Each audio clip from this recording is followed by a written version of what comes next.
முடி நல்லா கருகருன்னு அடர்த்தியா வளர்வதற்கும் உடம்பில் உள்ள தேவையில்லா கொழுப்பை கரைத்து உடல் எடையை குறைப்பதற்கும் கருவேப்பிலை பொடி செஞ்சு காட்டுறேன்ப்பா. நான் சேல் பண்றேன்.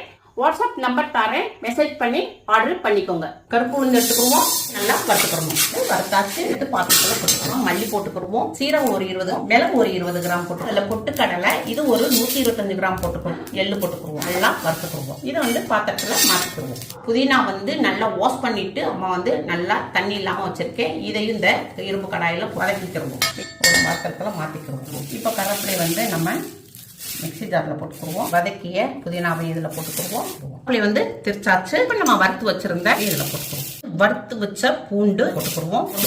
இல்லை பொடியாக்கி கொண்டாடுறேன். வறுத்த உளுந்த இதை இதில் போட்டுக்குருவோம். மாங்காய் பொடி ஒரு 2 ஸ்பூன் போட்டுக்குருவோம். கொஞ்சமாக உப்பு போட்டுக்குருவோம்.